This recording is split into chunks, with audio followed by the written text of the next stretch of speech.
Saturday का दिन था।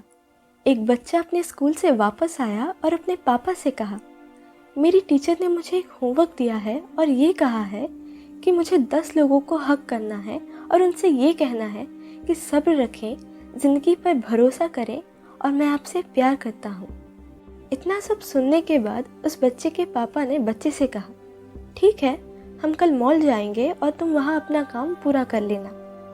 अगली सुबह बच्चा जल्द ही उठकर तैयार हो गया और अपने पापा से मॉल चलने को कहा। जैसे ही दोनों मॉल जाने के लिए निकले, अचानक से बाहर का मौसम थोड़ा बिगड़ने लगा। कुछ ही पल में बहुत तेज बारिश होने लगी। उसके पापा ने बच्चे से कहा, बाहर बहुत तेज बारिश हो रही है और मुझे नहीं लगता कि मॉल में कोई भी होगा। ये सब सुनने के बाद भी बच्चे ने जाने की जिद की। फिर उसके पापा ने उसे उस तेज बारिश में भी अपने कार में मॉल ले गए। वहाँ उन्होंने 1 घंटा बिताया और उस बच्चे ने 9 लोगों को हक किया। तभी उसके पापा उसके पास आए और कहा, अब वापस चलते हैं, वैसे भी बहुत तेज़ बारिश हो रही है और कहीं ऐसा ना हो कि रास्ते में हम कहीं फंस जाए। बच्चा उदास होकर वापस कार में जा बैठा। कुछ ही देर बाद जब उनकी गाड़ी रास्ते से गुजर रही थी तो बच्चे ने एक घर की तरफ इशारा करते हुए अपने पापा से कहा, पापा बस एक ही इंसान बाकी है, प्लीज़ आप कार को यहाँ रोकिए, मैं उस घर में जाके किसी एक को हक करके वापस आ जाऊँगा और मेरा टास्क भी ख़त्म हो जाएगा। उसके पापा ने मुस्कुराते हुए कार का डोर खोल दिया।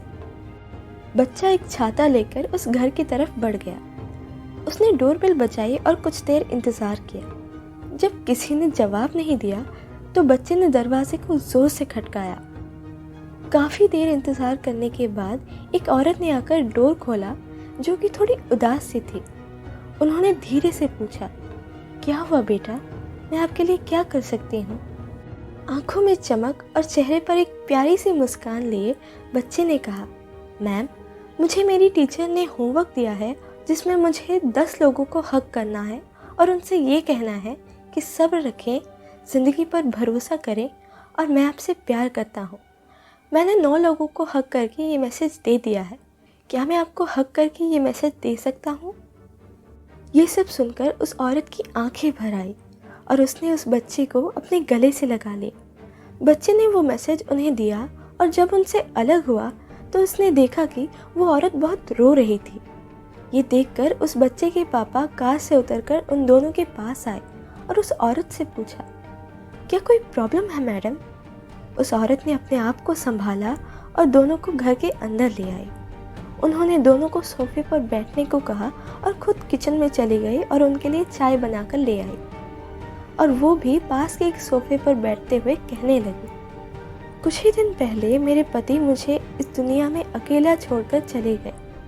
उसके बाद मुझे इस अकेलेपन ने इतना घेर लिया कि आज मैंने अपनी जान लेने की कोशिश की। क्योंकि मैं इस दुनिया को आखिरी बार देख रही थी, इसलिए मैंने भगवान से माफ़ी मांगी और खुद को ख़त्म करने के लिए जैसे ही आगे बढ़ी, मुझे इस डोरबेल की आवाज़ सुनाई दी।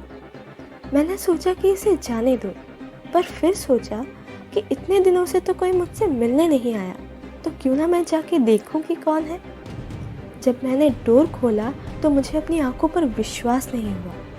मुझे इस बच्चे को देखकर ऐसा लगा कि खुद भगवान बच्चे के रूप में मुझे कुछ कहने आए हैं। और जब इस बच्चे ने कहा कि सब्र रखें, ज़िंदगी पर भरोसा करें और मैं आपसे प्यार करता हूँ, तो मुझे पता था कि ये भगवान का ही कोई मैसेज है।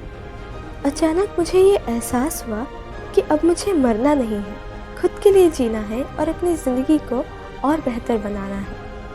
उस औरत की बातें सुनकर बच्चे के पिता को थोड़ी हैरानी हुई और फिर कुछ देर बाद उस औरत को अपनी ज़िंदगी अच्छे से बिताने के लिए बोलकर दोनों वहाँ से चले गए। तो दोस्तों, हमें ये याद रखना चाहिए कि हमें हमेशा लोगों को पॉजिटिव थॉट्स देना चाहिए। उनसे ये कहना चाहिए कि हम हर वक्त उनके साथ हैं और हमें हर इंसान की बात को सुनना और समझना चाहिए, चाहे वो दुख की बात हो या खुशी की। क्योंकि हो सकता है ना कि किसी को समझने से हम उसकी ज़िंदगी में कुछ बदलाव ले आएं।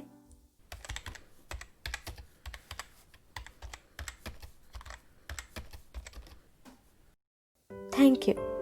तो मिलते हैं अगले सैटरडे शाम 7 बजे एक नई कहानी के साथ। अगर आपको मेरी कहानी पसंद आई तो इसे लाइक कीजिए, दूसरों के साथ शेयर कीजिए और अगर हमारे चैनल को सब्सक्राइब नहीं किया तो सब्सक्राइब कीजिए।